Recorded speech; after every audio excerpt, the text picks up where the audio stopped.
Yes students, very good morning. पिछले video में बेटा हमने आपको प्लेन के फार्मूले लिखवाया था कि आप प्लेन के इक्वेशन को किन किन कंडीशन में आप आइडेंटिफाई कर सकते हैं।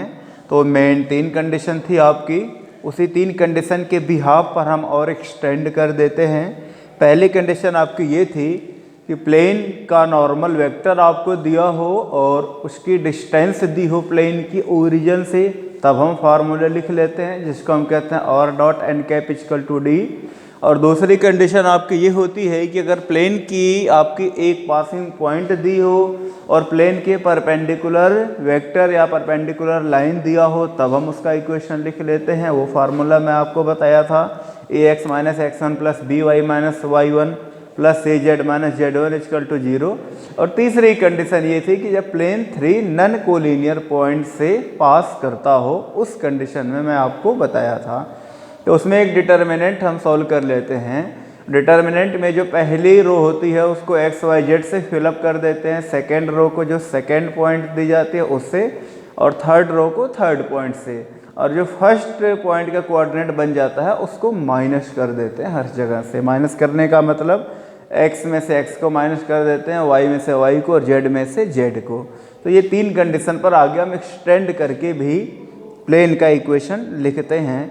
बाकी इसमें एंगल की भी बात आती है तो वो अपने सिलेबस से इस बार कट हो चुका है।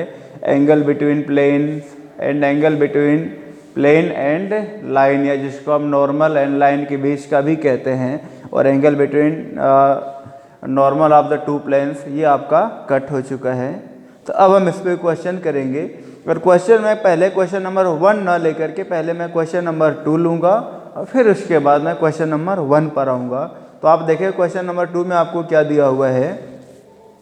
Find the vector equation of plane which is at a distance of 7 unit from the origin. मतलब आपको डिस्टेंस दे रखी है ओरिजिन से 7 यूनिट, एंड नॉर्मल वेक्टर आपको दिया हुआ है 3i plus 5j minus 6k।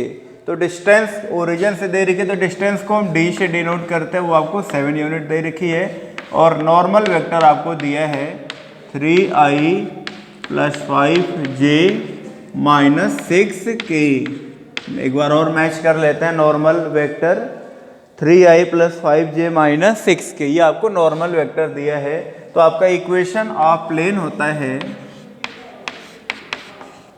Equation of plane वो वेक्टर फॉर्म में आपका ये होगा और डॉट एन कैप। बेटा यहाँ पर आता है, आप ध्यान रखेंगे, बट आपको फार्मूले क्वेश्चन में एन कैप नहीं देंगे, आपको सिर्फ नॉर्मल वेक्टर ही देंगे। और आपको एन कैप मीन्स आपको यूनिट वेक्टर खुद बनाना पड़ेगा। तो यूनिट वेक्टर बनाना कोई डिफ़िकल्ट काम नहीं है। जो भी गिवन वेक्टर है, बाय डिवाइडिंग इट्स मैग्नीट्यूड, अगर गिवन वेक्टर में हम उसके मैग्नीट्यूड से डिवाइड कर दें तो वो आपका नॉर्मल यूनिट वेक्टर में कन्वर्ट हो जाएगा। तो आप इसका मैग्नीट्यूड निकालेंगे तो मैग्नीट्यूड क्या आ जाएगा आपका 3i plus 5j minus 6k। I think इसका मैग्नीट्यूड देखिए 36 और 9, ये हो गया 36 और 9, और ये हो गया आपका 45 25 70 आ रहा है क्या? ये देखिए रूट साइड 70 है, निकाल के मैं आपको दिखा देता हूँ। यहाँ पर नॉर्मल वेक्टर का मैग्नीट्यूड क्या होगा 9 25 और ये 36, तो ये 4 आप इसमें डाल दे 40 और ये हो गया 30, 70 आ गया ये आपका। तो ये आपका यूनिट वेक्टर बन गया। रूट 70 से आपने डिवाइड कर दिया नॉर्मल वेक्टर में। अब आप इस फार्मूले में रख दें तो आपका इक्वेशन क्या हो जाएगा, r dot required equation n cap आपने निकाला है 3i plus 5j minus 6k upon root 70 is equal to d क्या है आपका 7। अब मैं यहीं पे आपको ये बता दूं कि इसको मान लीजिए ये तो वेक्टर फॉर्म है आपका, क्योंकि इसमें आर और आई लिखी आया है। अगर आपको कार्टेशियन फॉर्म में कन्वर्ट करना हो इसे, तो आप कैसे कार्टेशियन फॉर्म में कन्वर्ट करेंगे। आप जानते हैं कि आर की वैल्यू होती है xi प्लस वाई जे प्लस जेड के। आप इसको यहाँ पर पुट कर दीजिए, आर की वैल्यू xi प्लस वाई जे प्लस जेड के, और डॉट प्रोडक्ट यहाँ पर आप लेंगे और ये आपका है 3i + 5j - 6k by root 70 is equal to distance आपको 7 दे रखी है। तो आप जानते हैं कि जब भी आप दो वेक्टर का डॉट प्रोडक्ट लेते हैं तो i की कंपोनेंट का i में मल्टीप्लाई करते हैं, j की कंपोनेंट का j में और k की कंपोनेंट का k में। तो जब आप ऐसे मल्टीप्लाई करेंगे तो यहाँ पे x और यहाँ पे 3 क्या हो जाएगा आपका 3x फिर प्लस 5y और ये क्या हो जाएगा माइनस है ये तो -6z और बाई रूट 70 है तो आप इसको 7√70 ऐसे लिख सकते हैं, √70 उधर ले जाएंगे तो 7√70 हो जाएगा। तो ये आपका आंसर हो जाएगा कार्टेशियन फॉर्म में और ये आपका आंसर है वेक्टर फॉर्म में। तो अब देखिए अगर कोई भी वेक्टर फॉर्म दिया तो बार बार ये स्टेप ना करके आप डायरेक्ट ये लिख सकते हैं। कैसे? वेक्टर फॉर्म से अगर कार्टेशियन फॉर्म में आना तो पहले आप r को रिमूव कर दीजिए, r को हटाना है आपको। i j k के जगह x y z, i replace हो जाएगा x से, j रिप्लेस हो जाएगा y से और k रिप्लेस हो जाएगा z से। तो ऐसे आप किसी भी वेक्टर इक्वेशन को कार्टेशियन इक्वेशन में कन्वर्ट कर सकते हैं, ये बात आप ध्यान रखेंगे। तो देखिए इस क्वेश्चन में क्या था कि अपने को डिस्टेंस और नॉर्मल वेक्टर दिया था तो हमने इक्वेशन लिखा। अब क्या है जो क्वेश्चन नंबर 1 में आपको इक्वेशन आपको दिया जाएगा, मीन्स ये दिए जाएंगे और आपको d और n निकालना होगा। क्या निकालना होगा? d एंड n, मतलब डिस्टेंस और नॉर्मल वेक्टर। नॉर्मल वेक्टर ना भी कह के वहाँ पे ये पूछ लेंगे। अब क्वेश्चन के ऊपर डिपेंड्स करता है कि वो क्या पूछ रहे हैं, तो वहाँ पे वो नॉर्मल यूनिट वेक्टर पूछें या नॉर्मल के अलोंग डायरेक्शन कोसाइन भी हम कह सकते हैं, क्योंकि जब हम नॉर्मल यूनिट वेक्टर की बात अगर करेंगे तो normal unit vector means normal के अलोंग यूनिट वेक्टर, और आप जानते हैं कि जो डायरेक्शन कोसाइन होती है वो भी एक यूनिट वेक्टर होती है। तो नॉर्मल के अलोंग यूनिट वेक्टर या नॉर्मल के अलोंग डायरेक्शन कोसाइन, हम एक ही बात हुई। तो अब अपने को इक्वेशन दे करके डिस्टेंस और नॉर्मल के अलोंग यूनिट वेक्टर या नॉर्मल के अलोंग डायरेक्शन कोसाइन पूछेंगे। तो इसमें का एक पार्ट या दो पार्ट मैं करा देता हूँ। फर्स्ट में 4 पार्ट्स आपको दिए गए हैं, तो मैं इसका ले लेता हूँ आपको क्वेश्चन नंबर 1 का C part, 2x + 3y - z = 5। देखिए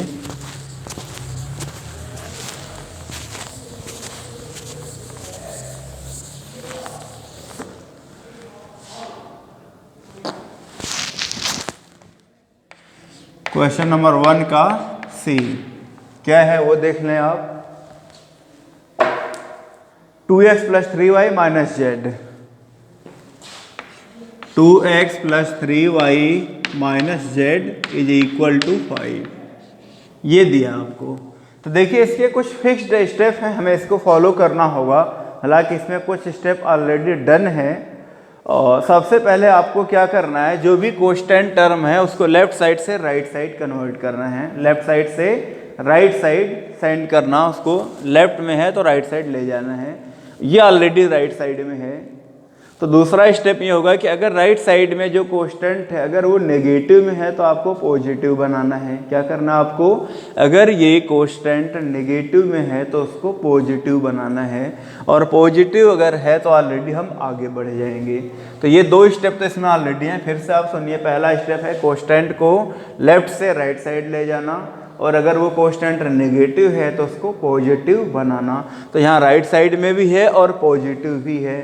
तो ये 2 स्टेप तो ऑलरेडी आपके डन हैं। अब मैं तीसरे स्टेप पर आता हूँ। तीसरा स्टेप क्या कहता है, आप इस प्लेन का मैग्नीट्यूड लेंगे। क्या लेंगे? मैग्नीट्यूड। प्लेन का मैग्नीट्यूड का मतलब x y z के कोफिशिएंट का स्क्वायर करेंगे।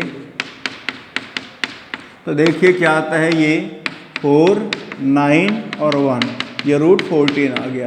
अब आप इस √14 से पूरे इक्वेशन को डिवाइड करना है। ध्यान रखिए किससे डिवाइड करना है, जो भी आपने मैग्नीट्यूड निकाला है उसी से आपको डिवाइड करना है। Divide both side by √14। आप √14 से डिवाइड करेंगे तो अलग अलग यहाँ डिवाइड कर लीजिए। 2/√14x + 3/√14y - 1/√14 z = 5/√14। ये आपका आ गया। अब ये आपका फाइनल रिजल्ट है। अब इसी पे आपको अपना आंसर लिखना है। तो देखिए जो यहाँ पर है यही आपकी डिस्टेंस होगी। क्या होगी? डिस्टेंस, राइट साइड वाली वैल्यू। तो ये तो आपके हो गई डिस्टेंस। अब direction cosine, what? Direction cosine along normal, किसके अलोंग? नॉर्मल के अलोंग, या नॉर्मल यूनिट वेक्टर आपका क्या होगा? जो भी ये एक्स वाई जेड के कोफिशिएंट हैं वहीं आपके क्या हो जाएंगे? नॉर्मल यूनिट वेक्टर, या आप उन्हें कह सकते हैं direction cosine along the normal. तो क्या होगा बेटा? 2/√14, 3/√14 और -1/√14। तो ये स्टेप हैं इस तरह के क्वेश्चन को करने के। समझ आया आपको? और एक मैं आपको अपनी तरफ से लिख करके समझा देता हूँ जिसमें आपको सारे स्टेप करने हैं। जैसे मान लीजिए कोई क्वेश्चन है 2x - y + z और +5 = 0। ये मैं अपनी तरफ से लिया हूँ और इसका हमें डिस्टेंस और नॉर्मल के अलोंग डायरेक्शन कोसाइन फाइंड करना है। तो मैं अभी कहा आपसे कि जो कोसाइन टर्म है आप उसको राइट साइड ले जाएंगे। तो इसका जो फर्स्ट स्टेप है, देखिए क्या होगा? 2x - y + z = -5। अब ये माइनस में आ गया कोस्टेंट, तो हमें उसको पॉजिटिव बनाना है। तो हम नेगेटिव साइन से क्या करेंगे? मल्टीप्लाई। तो multiply both side by negative sign.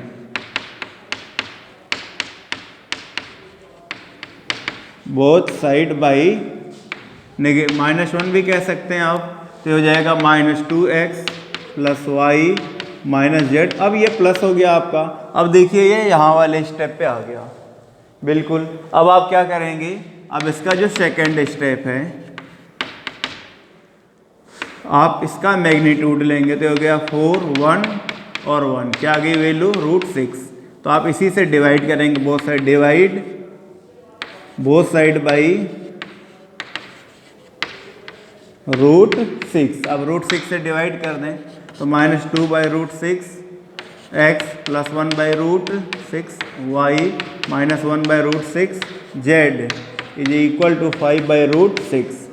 ये आपका कन्वर्ट हो गया। अब ये आपकी डिस्टेंस बन गई और नॉर्मल के अलोंग डायरेक्शन कोसाइन क्या बनेगी आपकी?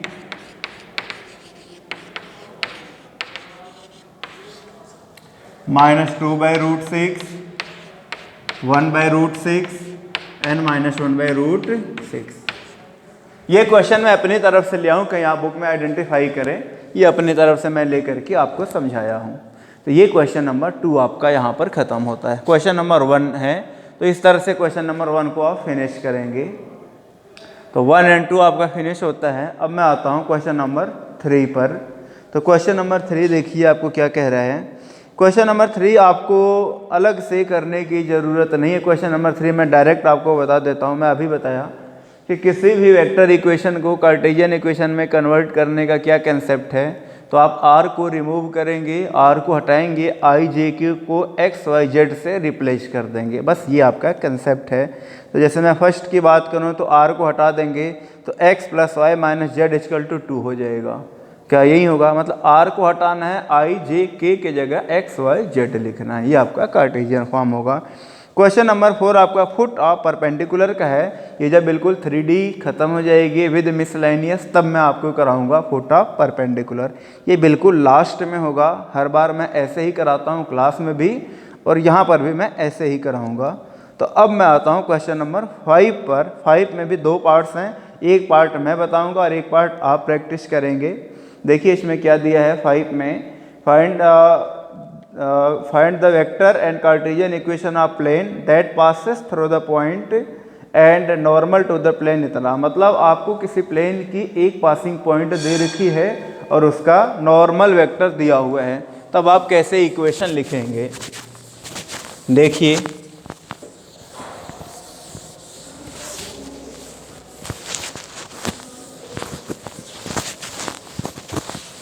प्लेन के एक पासिंग पॉइंट है, तो जब भी पासिंग पॉइंट दी जाए आप उसको x1 y1 z1 से डिनोट करेंगे। किससे डिनोट करेंगे?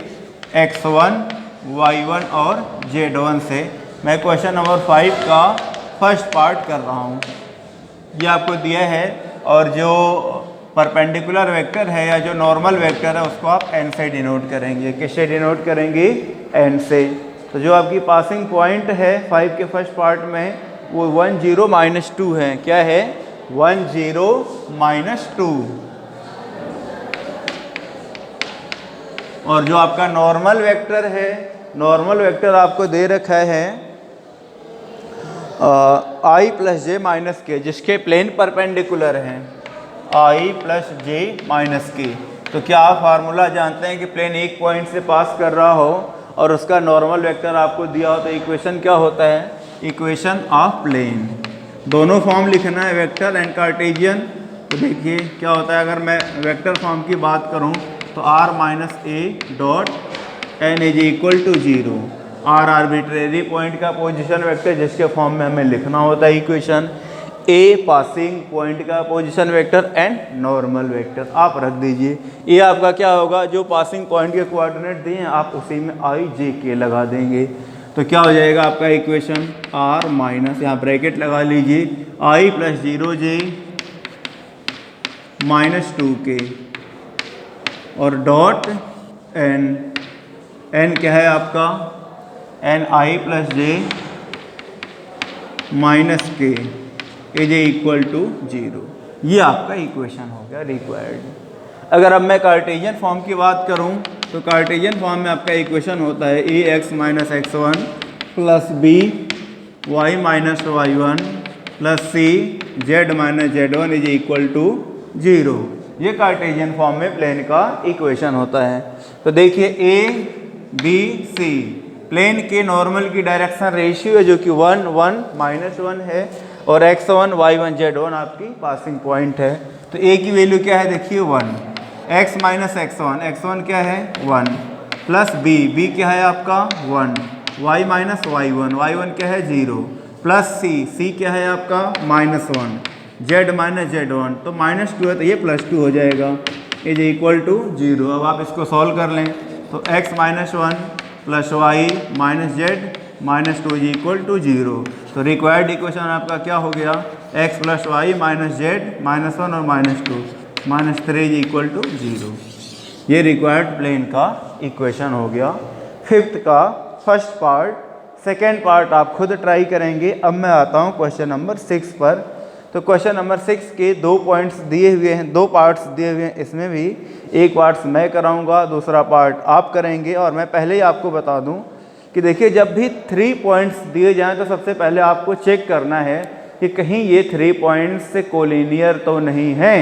अगर वो कोलिनियर्स होंगे तो आप तुरंत यहाँ पे लिख देंगे no unique plane can be determined.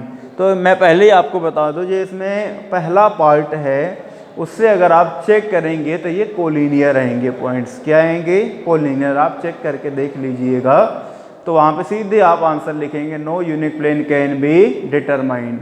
अब मैं इसका सेकेंड पार्ट आपको कराऊंगा, आप इसको देख लीजिए। क्वेश्चन नंबर 6 का सेकेंड पार्ट मैं कराने जा रहा हूँ।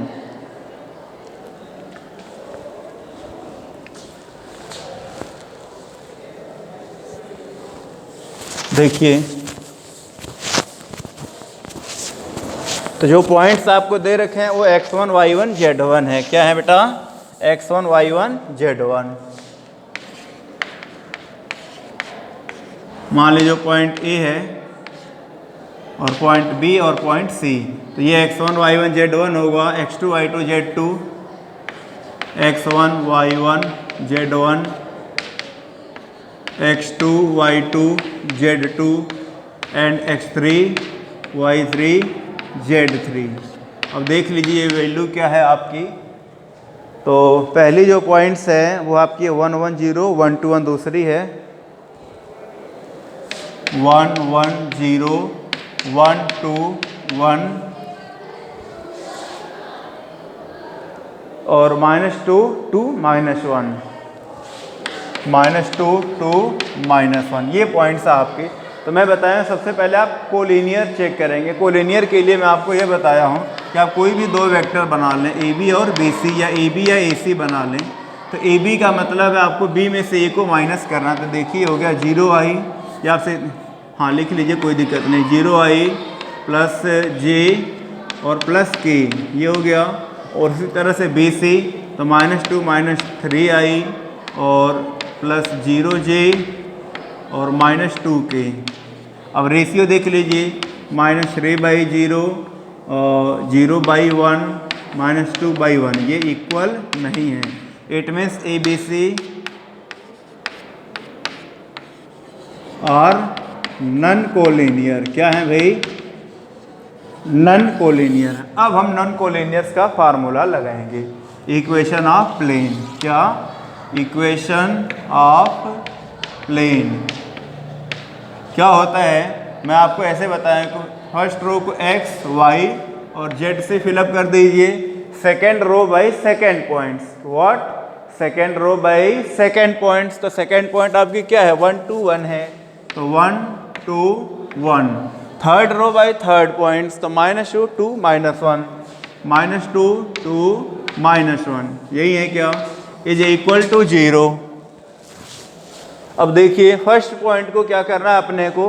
फर्स्ट पॉइंट जो भी है उसको x से, जैसे ये x वाली वैल्यू है तो इसको x से माइनस करना है, इसको y से माइनस करना है, इसको z से माइनस करना है। तो यहाँ पे माइनस करेंगे तो ये x से देखिए 1, ये भी x वाली वैल्यू है और यहाँ से माइनस कर दीजिए। फार्मूला मैं आपको ऑलरेडी लिखवा चुका हूँ, वो आप एक बार देख लेंगे। और 0 यहाँ से माइनस करेंगे तो कोई फ़र्क नहीं पड़ेगा। ये आपका फार्मूला होता है, अब आप इसको सॉल्व कर लें। x -1 y -1 z 1 -1 आपका 0 हो गया। ये 2 -1 तो ये क्या हो गया आपका 1, 2 -1 यहाँ पर भी है 1 हो गया। ये -3 हो गया और ये -1 और ये 1 इज इक्वल टू 0। सॉल्व कीजिए आप इसको। x -1 तो ये कॉलम और ये रो लेफ्ट हो जाएगा, -1 -1 -y -1। ये कॉलम ये रो लेफ्ट होगा तो 0 और इसका माइनस माइनस प्लस हो जाएगा 3 एंड प्लस z। ये कॉलम और ये रो लेफ्ट हो जाएगा, 0 + 3 हो जाएगा। आप कैलकुलेशन बेटा एक बार ज़रूर चेक कर लेना, क्योंकि कैलकुलेशन में कई बार मिस्टेक हो जाती है, तो उसको एक बार आप ज़रूर चेक करेंगे। ये नहीं कि भाई कहीं कैलकुलेशन में मिस्टेक हो गई तो आप उसे इग्नोर कर दें और ये कहेंगे भाई क्वेश्चन रॉन्ग हो गया। कैलकुलेशन को थोड़ा सा आप देख लेंगे। तो यहाँ देखिए -2 हुआ तो -2x + 2 हो जाएगा, मल्टीप्लाई करेंगे तो। अब ये आपका 3 आ रहा है तो -3y + 3, उसी तरह से +3z इज इक्वल टू 0। हमेशा x y z को एक तरफ किया करें। -2x -3y + 3z और ये आपका 2 है और ये 3 है, +5 इज इक्वल टू 0। ये रिक्वायर्ड प्लेन का इक्वेशन आ गया आपका। तो ये क्वेश्चन नंबर आपका है 6। समझ आई बात बेटा? अब आपको क्वेश्चन नंबर 7 करना है। What? Question number 7।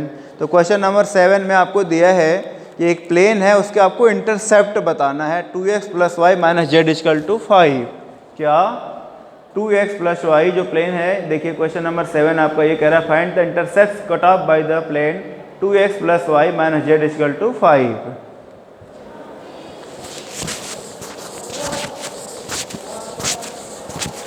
To x + y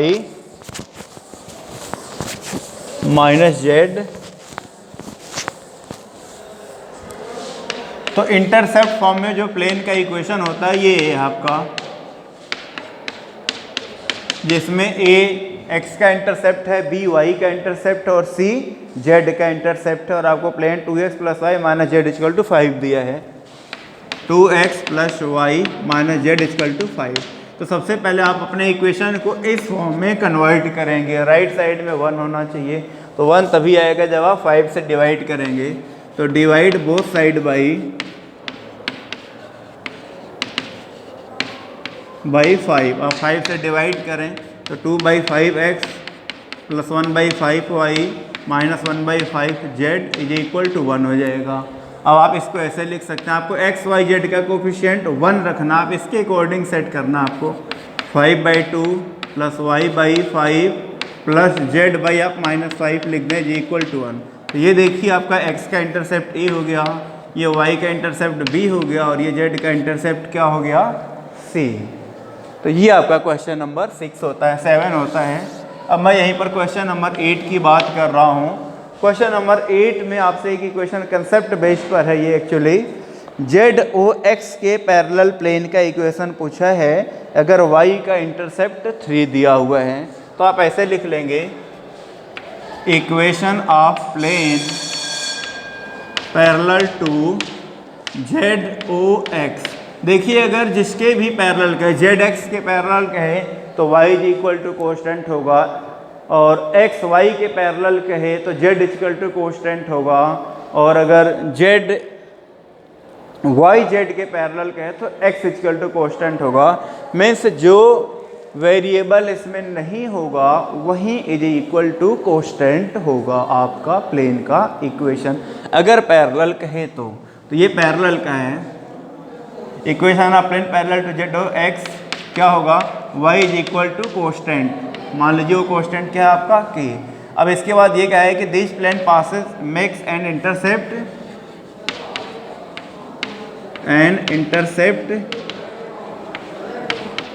3 unit on y axis, मतलब y का इंटरसेप्ट क्या है 3, तो आप इसको ऐसे कह सकते हैं, इसका कोऑर्डिनेट क्या ये बनेगा, y का इंटरसेप्ट 3 है तो x और z हम क्या मानेंगे, वो 0। अब आप इस प्लेन को इससे पास करा दीजिए, मान लीजिए आपका इक्वेशन नंबर 1 है, पास कराइए तो ये हो जाएगा 3 इज इक्वल टू k, तो k की वैल्यू क्या आ गई आपकी 3। अब ये फिर पुट कर दीजिए 1 में, पुट इन इक्वेशन नंबर 1, तो y की वैल्यू क्या आ गई आपकी 3। यह आपका आंसर होगा, देख लीजिए। और आज के लिए बेटा इतना ही हम करेंगे, और कल से हम बाकी क्वेश्चन की बात करेंगे। थैंक यू, आप इसको देख लें।